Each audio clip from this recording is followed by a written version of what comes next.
ओम शांति। आज 12 जून की साकार मूल्य का गहराईपूर्ण विश्लेषण। आंखें थी पर दृष्टि नहीं थी, रास्ता था पर समझ नहीं थी। आज ज्ञान के दीप ने उस अंधकार को मिटा दिया। आज की यह दिव्य मुरली आत्मा की दृष्टि को जागृत करती है।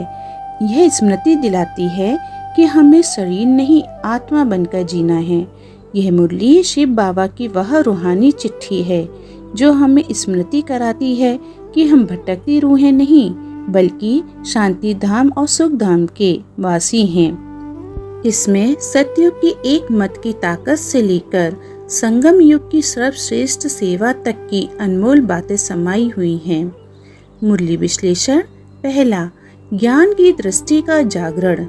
बाबा कहते हैं, बच्चों को नयन मिले हैं, पहले नयन नहीं थे। कौन से नयन? ज्ञान के नयन। यह पंक्ति गहरे अर्थ को दर्शाती है। ज्ञान न होने पर आत्मा स्वयं को ही नहीं पहचानती। अज्ञान के कारण भटकाव होता है, लेकिन ज्ञान दृष्टि मिलने पर आत्मा अपने घर अर्थात शांति धाम, अपने राज अर्थात सुख धाम और अपने बाप यानी परमात्मा को पहचान लेती है। दूसरा, देवता बनने की प्रक्रिया में एक मत की शक्ति। बाबा कहते हैं, देवताओं में सारे विश्व पर राज करने की ताकत है। वह ताकत विशेष एक मत की विशेषता के कारण है। यह शिक्षा मनुष्य जीवन के संगठन और अनुशासन की मूल जड़ है। एक मत से जहाँ शांति और शक्ति बनी रहती है, वहीं अनेक मत विघटन और संघर्ष को जन्म देते हैं। संगम युग पर बाप द्वारा दी गई श्रीमत ही वह बीज है जिससे 21 जन्मों की सॉवरेनिटी प्राप्त होती है। तीसरा, माया का युद्ध एक आंतरिक संघर्ष। बाबा कहते हैं, जब याद की यात्रा में बैठते हो तो माया के तूफान आते हैं।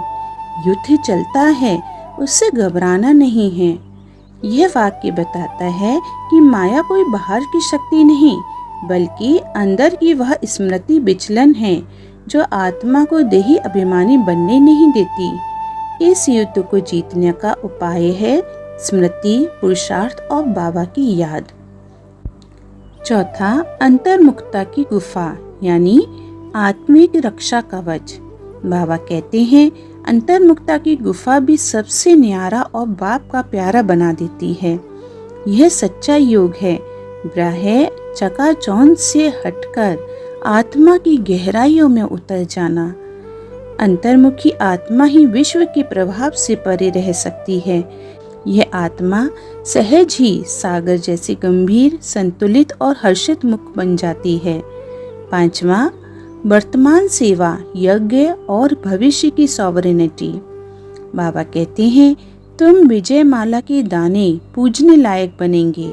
तुमने ही बाप से राजयोग सीख सारे विश्व को स्वर्ग बनाया है।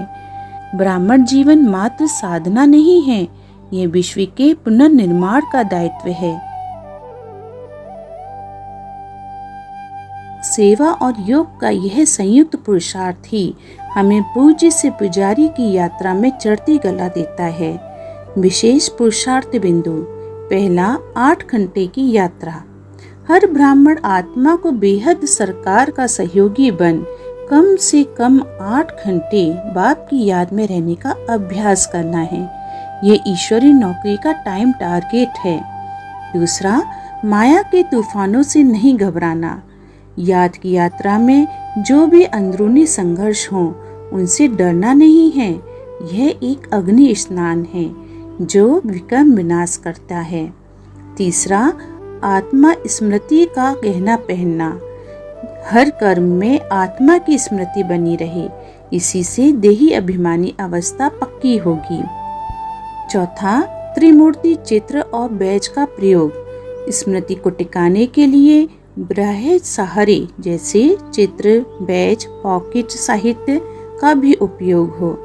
पांचवा, रुद्रमाला और रुंडमाला की समझ। पहले हम रुद्रमाला बनते हैं, फिर वह माला पूजन योग्य बनती है।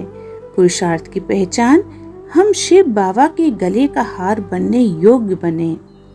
निष्कर्ष, यह मुरली एक पवित्र जीवन का रोड मैप है जिसमें आत्मा का लक्ष्य है देही अभिमानी बनकर परमात्मा को याद करना, संगम युग की श्रेष्ठता को जानकर ताजधारी बनना और 21 जन्मों की स्वराज स्थापना के लिए आज स्वयं को तपाना।